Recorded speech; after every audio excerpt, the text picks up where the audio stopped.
yang pertama digarap. Wabil walidaini ihsana, baru kemudian berbuat baik kepada kedua orang tua dan seterusnya. Selanjutnya ya. Tauhid yang pertama. Di dalam surat Luqman juga disampaikan oleh Allah. Ya bunayya, la tusyrik billah. Hai anakku, la tusyrik billah. Jangan syirik kepada Allah. Inna syirka la dzulmun adzim. Sesungguhnya syirik kepada Allah itu zalim yang sangat besar. Allahu Akbar, walillahil hamd. Bapak Ibu sekalian, rahimakumullah. Kalau kita melihat seperti ini, maka sesungguhnya fondasi yang pertama yang harus kita tanamkan kepada anak-anak kita adalah ketauhidan, keimanan. Apapun yang kita lakukan di dunia ini, amal baik, amal soleh, maka sesungguhnya amal itu akan tertolak. Maka dikatakan oleh Allah, man amila sholihan, siapa yang beramal kebaikan, min dzakarin aw unsa, dari laki maupun perempuan, wa huwa mu'minun, dan dia beriman. Ini dasarnya. Dia beriman. Kalau tidak beriman ditolak semua. Wala nuhyiyannahu hayatan thayyibah. Kalau orang beramal kebaikan, baik laki-laki maupun perempuan, dan dia adalah beriman kepada Allah, tauhidnya bersih, tidak dirongrong, tidak digerus oleh kesyirikan, maka sesungguhnya dia akan dijamin oleh Allah diberi kehidupan yang baik, baik di dunia maupun di akhirat, Pak. Maka sesungguhnya fondasi dasar hidup kita itu adalah terletak pada tauhid. Maka kita ajarkan kepada anak-anak kita tauhid. Bagaimana kita menjadikan mereka kuat tauhidnya, kuat akidahnya, sehingga tidak mudah terombang-ambing oleh keadaan, terombang-ambing oleh situasi, terombang-ambing oleh kondisi. Sebagaimana prediksi Rasulullah, pernah Rasulullah suatu saat berkata kepada para sahabat, beliau mengatakan suatu saat nanti ada pada suatu zaman di mana umatku itu seperti makanan resep yang dikelilingi, dikerumuni oleh orang-orang yang kelaparan. Maka kata sahabat tanya, ya Rasulullah, apakah pada saat itu umatmu jumlahnya sedikit? Maka jawab Rasulullah, tidak, umatku pada saat itu jumlahnya sangat banyak, tetapi seperti buih di dalam lautan. Jumlahnya banyak, tidak berkualitas, itulah kata Rasulullah. Kenapa kau tidak berkualitas? Kata Rasulullah, pada saat itu umatku kena penyakit al-wahn, terjangkit penyakit al-wahn. Apa Rasulullah al-wahn itu? Maka jawab Rasulullah, al-wahn itu adalah hubbud dunya wa karahiyatul maut. Cinta pada dunia yang berlebihan dan takut kepada mati.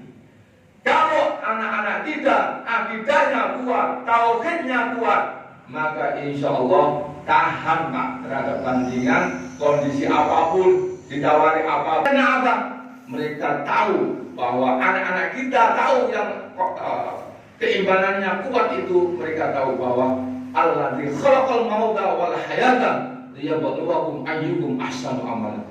Sesungguhnya Allah menjadikan hidup dan mati itu dalam rangka menguji, mencoba, mencari siapa yang terbaik amalannya di antara kita.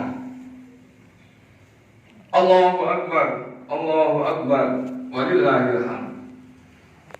Itu aspek yang pertama yang bisa kita ambil sebagai itu.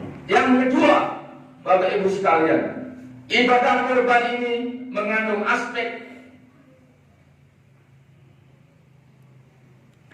taqarrub ilallah, mendekatkan diri kepada Allah. Dengan berkorban itu, dengan menyembelih hewan kurban itu, kita bisa menjadi hamba Allah yang semakin dekat kepada Allah. Sesungguhnya perintah Allah itu kalau dilakukan, maka sesungguhnya itu membuat kita lebih dekat kepada Allah. Sebagaimana di dalam ayat Al-Quran yang lain dikatakan oleh Allah, Fadhkuruni adzkurkum. Ingatlah kepadaku, aku akan ingat kepadamu. Washkuruni wala takfurun. Dan jangan kamu kufur. Bersyukurlah, jangan kamu kufur. Nah, ini perintah Bapak Ibu sekalian. Supaya apa? Kalau kita mengikuti aturan-aturan Allah, maka sesungguhnya dampaknya itu kepada kita. Kita akan semakin dekat kepada Allah. Sebagaimana kita diingatkan oleh Allah bahwa kehidupan kita dihidupkan ini dalam rangka untuk beribadah mengabdi kepada Allah. Inna sholati wa nusuki wa mahyaya wa mamati lillahi rabbil alamin. Kul, katakanlah, inna sholati, sesungguhnya sholatku, wa nusuki, amal ibadahku, wa mahyaya, hidupku, wa mamati, dan matiku lillahi rabbil alamin, untuk Allah, bukan untuk yang lainnya.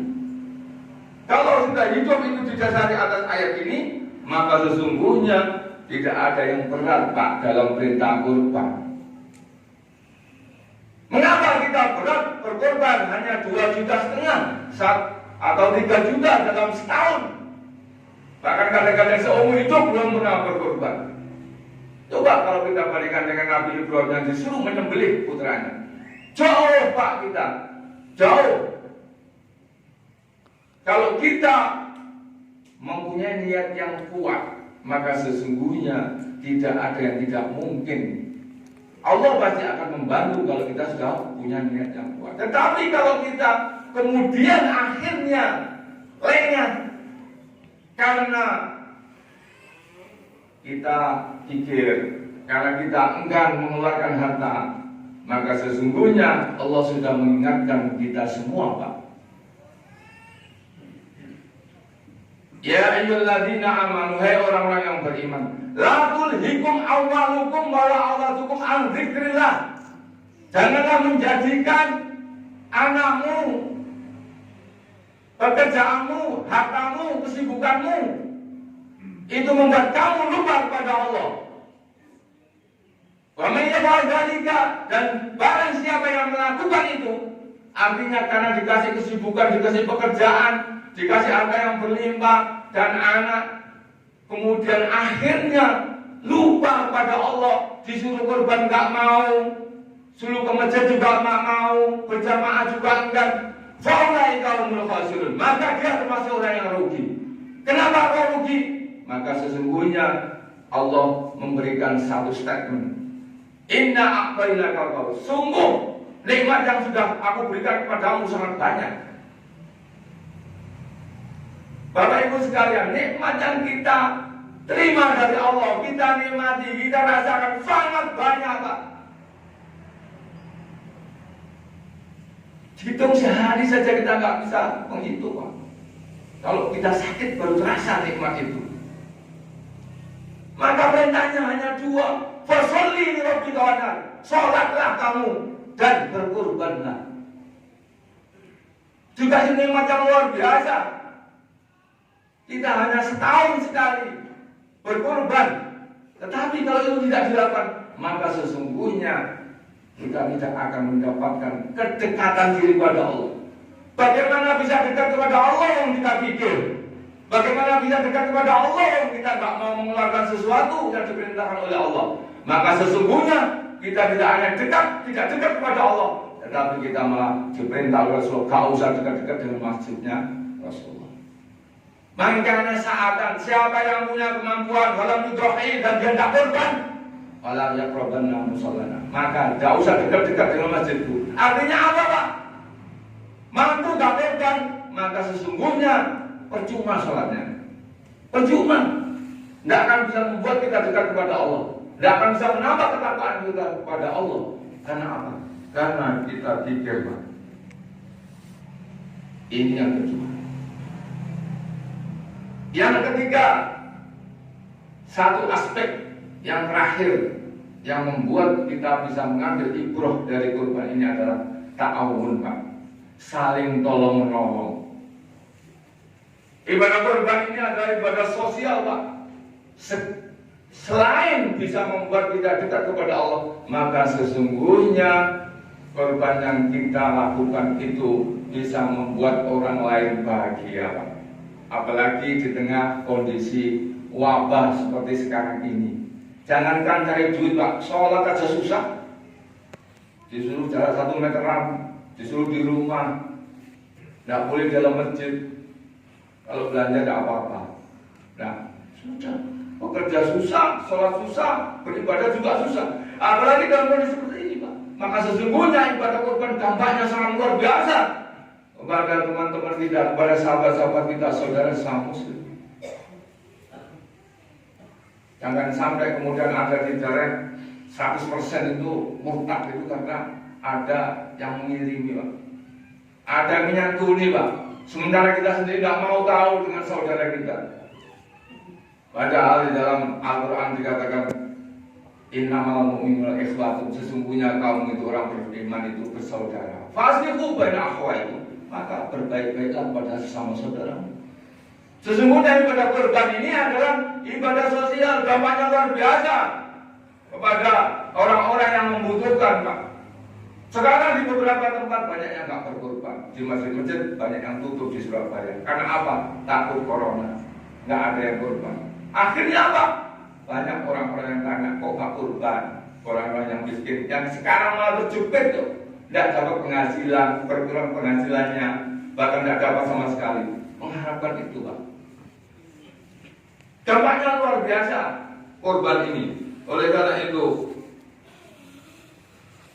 dikatakan akan kebaikan, maka sesungguhnya kita harus memberikan sesuatu kepada orang